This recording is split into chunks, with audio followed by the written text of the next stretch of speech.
Hello, everyone. It's Shane Kanto, your Wasteland reviewer, and welcome to the Wasteland Watchlist here on the SPDM Crew Podcasting Network. So, this is my weekly show where my guest and I play a little bit of movie roulette and pick a film from my enormous watch list randomly, and could be basically anything. And hopefully, by the end of this episode, you have a new movie to go check out. And joining me yet again on the show for a second time is podcaster, film reviewer. We got Bubbawheat. Thank you so much for coming on. Hey, it's good to be back. Awesome. And after our last discussion of one of Ingmar Bergman's films, now we got a little bit of Terrence Malick this time as we talk about Badlands. And to give you all a little bit of background here, so this film was released October 15th, 1973.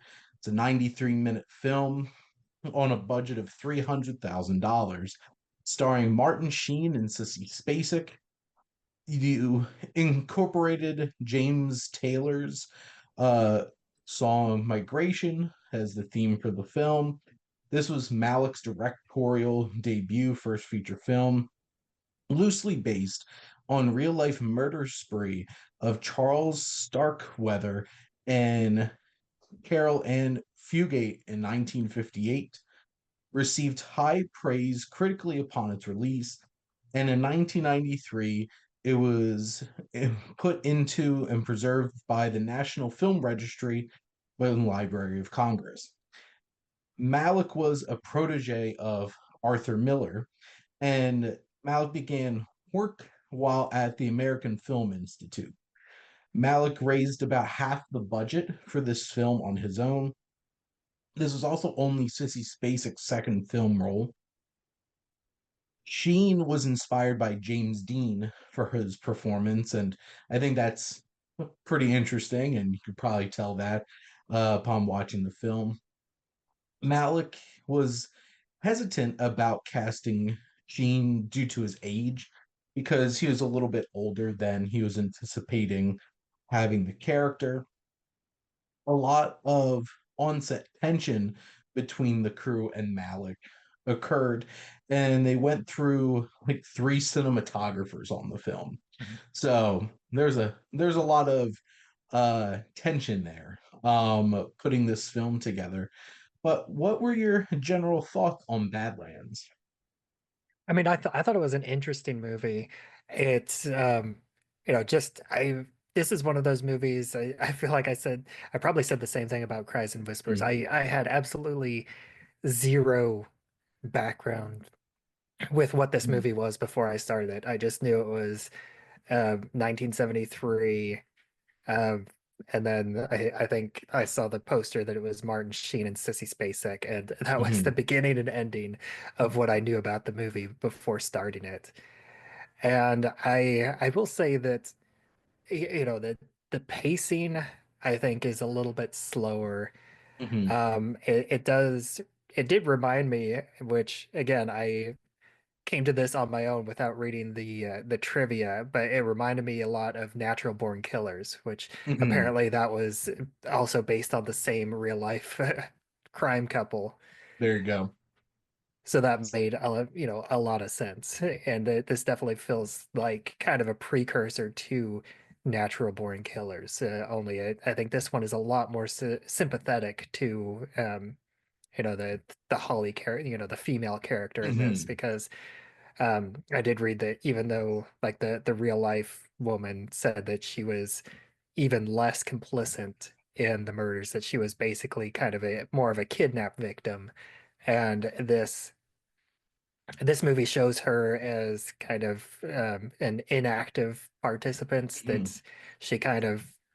that wasn't active in any of the killings, but she was there and she went along with everything and was with him voluntarily, even though she Mhm. wasn't really active in the killing, where, natural born killers, she becomes more of a Bonnie in the Bonnie and Clyde Mhm. situation and much more active in the killings.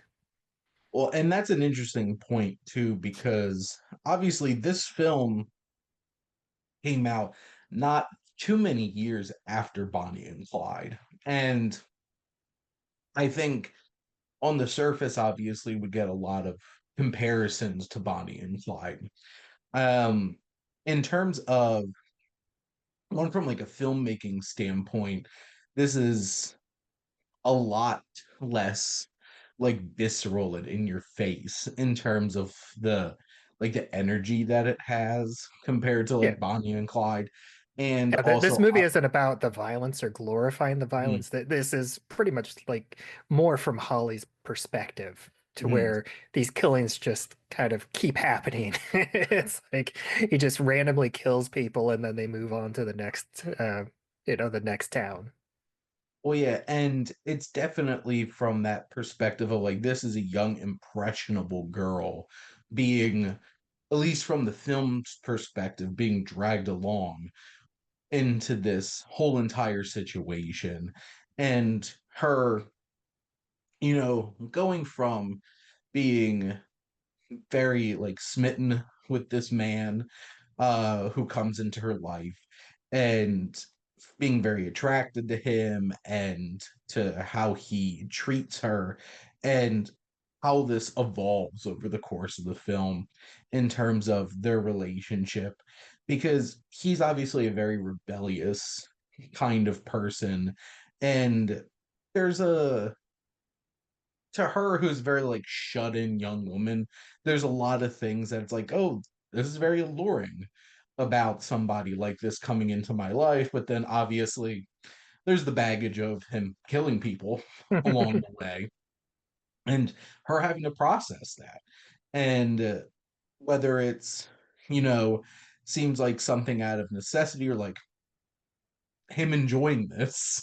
And where there's definitely moments where it's like you can tell that he's about this.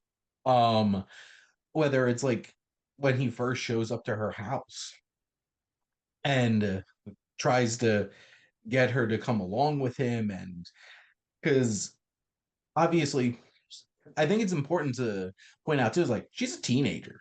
Like Yeah, there's a she's 15 and he's yep. 25, even though the actors are 24 and 32. Mhm. This is a very licorice pizza age gap in terms of the two characters here. And you know, I think Sissy Spacek does a really good job of playing this character like she is a teenager. Yeah. There's just I like mean, even a this, couple years later, she goes on to play Carrie. yeah, even at that point, and it's like she obviously has this innocence about her that she was able to play teenagers well into her 20s. Like any good movies about teenagers, casting people in like almost 30 years old. Um, but here, obviously, I think from like a behind the scenes perspective makes it a lot easier to make this film work when you're dealing with somebody in her early 20s and him in his early 30s playing younger. But it also, I think Spacek does a great job of feeling very innocent and feeling like someone that hasn't really experienced the world Yeah, around and her this and and the movie uses narration from her, and mhm, I think, in a lot of movies, narration is hit and miss. I think it works here because she is a teenager and it feels like her writing in a diary. So I think that does, um, you give it a little bit more leeway here. mhm. And I do think the narration really works here because narration generally it has to accomplish something. It can't just be, well, this is a shortcut for me to do storytelling and stuff like that. And I think how this allows us to be brought into her perspective and what she's going through from this perspective of a teenage girl and who doesn't, you know, fully grasp the danger and the effects of what she's getting into. And I think Spacek's performance really, really works, and her doing the voiceover really works. And Mhm. I think to the point that I brought up in terms of some of the notes, you could definitely feel Martin Sheen trying to channel some of that, like James Dean rebellious kind of nature into this role. Um, Obviously he very much has like that white t-shirt and jeans kind of look to him, or like Yeah, and the that. greaser hair. Yeah, And exactly. just the way he talks and just the magnetism about him. Like he Kit is definitely a character that everybody loves. Like even his Mhm. victims seem to be attracted to him, and um even the later on whenever they go to his friend from his garbage truck days, Mhm. and he shoots him in the stomach, and the guy doesn't he's not like, hey, you shot me in the stomach. It's Yeah. like nothing is said about this. He just quietly and slowly dies on the bed Mm. without really saying another word, it,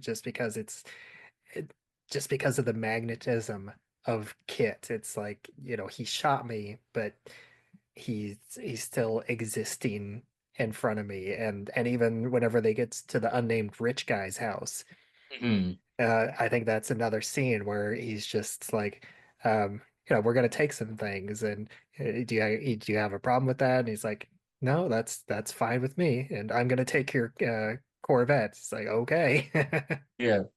Well, and I think it's so essential for this to work is that the victims have some kind of connection to him, Mhm. and he's able to have that kind of alluring nature to him. And I think And Martin Sheen's and able to most of the accomplish time, that. and other than the three bounty hunters, like Hmm. he gives most of his victims, you know, somewhat of like he has interactions with them Hmm. before he kills them. Like even the his first victim, Holly's father. Hmm. He gives him like so many chances. It's like, hey, I've got a gun. This is what it sounds like when I shoot it.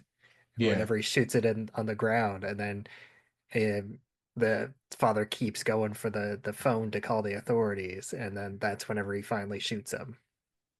Well, and I think that's a really key piece to this is that you have to understand why Holly falls for him. You have to understand why some of these other characters kind of get lulled into some kind of bit of a safety net. Mhm. And it's Martin Sheen gives a fantastic performance here. And I feel like he's a kind of actor. He's obviously been acting for a very long time and doesn't really get brought up into like that kind of discussion for some of these actors that have had such longevity. Because like this was the very early 1970s, and he's been in so many different things. And here, I think he really captures that energy well. And I think the chemistry between him and Sissy Spacek really works for the film. And you have all these different, smaller roles, and everybody feels very authentic in terms of Mhm. because like this is kind of out in I'm pretty sure nowhere. this is pre-apocalypse now.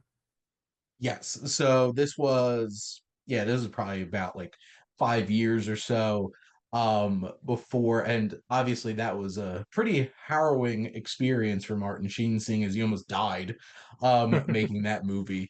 And having a heart attack and everything. And this is one of those kinds of films that if there's one thing that most people know about Terrence Malick, it's usually how gorgeous his work is, like from a visual standpoint. And I feel like this might not feel as overtly like artistic, but he's still able to really capture the beauty of this like wide open space of the nature of this part of the country and just capturing that kind of open range and feeling of being out on the road and everything. It's a really and gorgeous it film. and then even the kind of weird like Swiss Family Robinson second act. Mhm. Yeah, for sure. It's one of those kinds of films that this is very much that late 60s, early 70s kind of counterculture rebellious kind of film.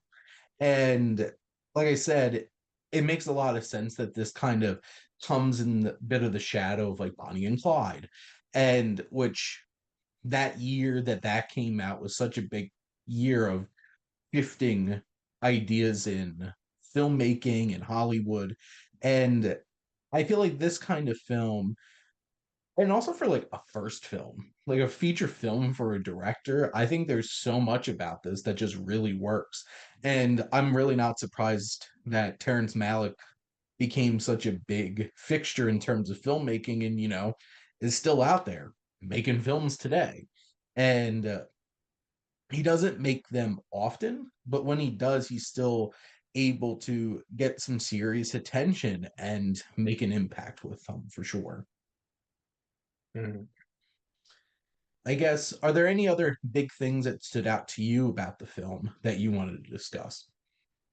I mean, kind of just going back to this character that Mhm, Kit is making himself, that uh, even though he's not like super flashy, he's not it was Woody Harrelson in Natural Born Killers, right? yes. He Mhm, he's a far cry from Woody Harrelson, yeah. but at the same time, this is he still plays a character that is that has his mindset on how this story will be played out Mhm, in the past. Like even from the very beginning, after he shoots the father, and then he sets up the whole arson with the suicide, and he goes and records this suicide message on a vinyl record. Like mhm, that is just something that's so out there and so charismatic. And then he kind of repeats that in the rich guy's house whenever he has the recording machine and he's recording a message. And then again at the very end of the movie, after like whenever he gets captured, he decides to give himself up, but he wants mhm. to not make it look like he gave himself up, so he shoots his tire out so he can Yeah. claim that he had a flat tire, and that's why they caught him. And he builds this rock cairn, and it's like, this is the place where you caught me. Mhm. And It, then he just he talks up all the police officers and the army afterwards, and everybody just falls in love with him. This like this mass murder, this serial killer mhm, basically that's gone on this killing spree. He's killed what, like 8 or 9 people over the course of the mhm. movie.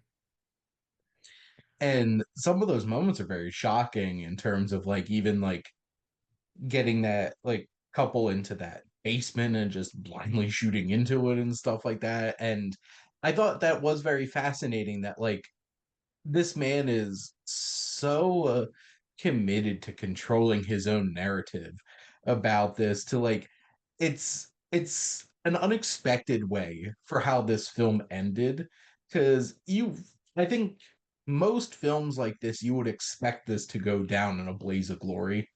Yeah, um kind of like Bonnie and Clyde. yeah, and he's the kind of person that like he had this controlled all the time and he's the one that hands himself over and specifically is able to control that narrative of himself, and I think that makes it such an interesting and fascinating character.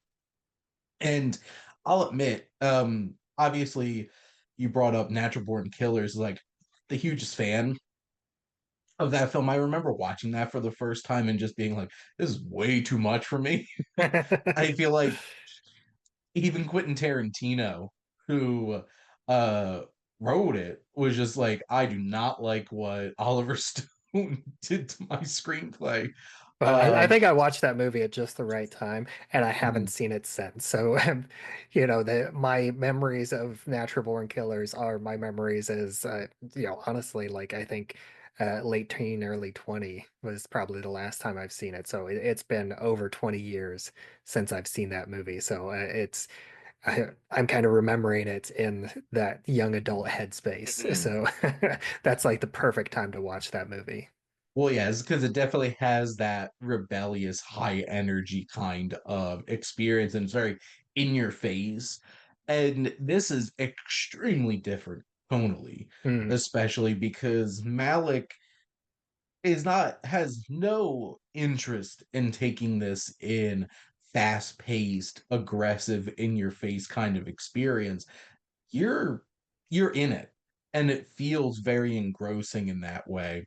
And Yeah, I have an 18-year-old daughter, and she kind of came in and out while I was watching this movie, and she thought it was incredibly boring. And that's the thing, like this is only 90, like 94 minutes. So it's not Hmm. even a particularly long film either. It takes time. It takes its time in terms of setting it up and capturing the feeling of it. And it has a very interesting resolution to it because it's not how you would expect this kind of film to wrap up, but it does have, I feel like it has a lot to say about especially our society today when it comes to serial killers and stuff like that, because boy do we like giving a lot of attention to serial killers and true crime stuff. And Kit's the kind of person that's just like, I'm gonna be admired and thought about a lot, and he's gonna Yeah, be eating it's that up. crazy. Like I Mhm. recently, started listening to a few more true crime podcasts, and I listened to one that talked about the how serial killers just, especially like the more attractive ones like Ted Mhm. Bundy especially had got tons and tons of fan mail, Yep. and that they have all these admirers basically, even though they're convicted serial killers. Well, and it's very interesting because I feel like, especially around this time, Martin Sheen could have played Ted Bundy, in something and really captured that kind of energy, of it. And Ted Bundy is like I'm air quoting here for those listening, the super attractive serial killer, which like for 1970s he was like a decent looking guy, and especially used that for his advantage, unfortunately. And, you know, we do see how Kit leverages his charisma to lure people in and for them to have this false sense of security. And yeah, and then the next thing you know, you take a shotgun blast to the stomach, or and it's scary watching him, like at any given moment, like the wrong thing happens and things go sideways quick. And I think that was especially true about that situation where, like, the the former friend colleague guy, like you can see he's like slowly about to start running towards his house, and the second he realizes it, he just shifts into a completely different gear and just starts chasing after him. And it's just like he can be scary. And I think that's definitely where like Holly starts really realizing it's like this man that I'm with might be really charming and have like swept me away, but he's a dangerous person. Yeah, I believe And the exact quote was is something like, "I've never known someone who is so trigger happy." mhm, and Kit certainly is for sure. But I think this is a fascinating film to check out now, because especially with the kinds of films Terrence Malick does now, like Tree of Life and stuff like that, where it's this very big thematic kind of experiential kinds of films. It is interesting to see him do something so grounded um in this kind of space. And then obviously Martin Sheen and Sissy Spacek give some fantastic performances in this. But I guess, do you have any other final thoughts on the film? I don't, not too much. I do think that a lot of it does feel slow. I mean, I Hmm. imagine that it is purposefully slow, Hmm. but it's still pretty slow. There's a lot of focus on just the moments in between the killings, and I know a lot of that especially is just to make this contrast between, because like Kit himself, it's like he flips a switch, he is trigger happy, he starts gunning people down, and then it's just like, okay, let's let's get in the car and let's go get some gas. Let's figure out what we're gonna do next. But like in that's very, it's the contrast between this very short, brief, fast-paced action of the killing, and then immediately after that, it's like there's not any rush to hide the body. Hmm. It's just like, it's very slow, methodical, um, emotionless in a lot of ways, and even he doesn't really have an explanation. Like he does eventually drag his friend into this like trailer, and Holly asks him, well, why'd you do that? And he just says, well, I didn't want him to be out in the sun. Hmm. For sure. And from my experiences watching any Terrence Malick film, he certainly is perfectly fine taking his time in those quieter moments in terms of his stories and everything. This one just happens to be about a killing spree and a serial killer. So it's a little bit of a different kind of experience. But thank you so much for coming on and chatting about Badlands with me. Absolutely. And thank all of you for listening. Make sure to like, comment, and share on this episode. Do you have any particular favorite films from Terrence Malick or any experiences with him, his filmography? Make sure to follow or subscribe wherever you listen to your podcast, as the SPM Crew Podcasting Network is ever growing, welcoming new guests onto our show and trying out some new podcasts.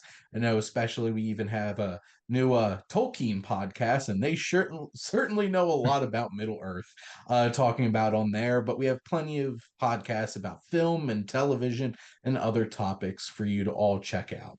And if you like our logo, go check out High Flyer Creative for all your digital marketing needs. And most importantly, thank you as always for tuning in and supporting the Wasteland Watchlist here on the SPDM Crew Podcasting Network.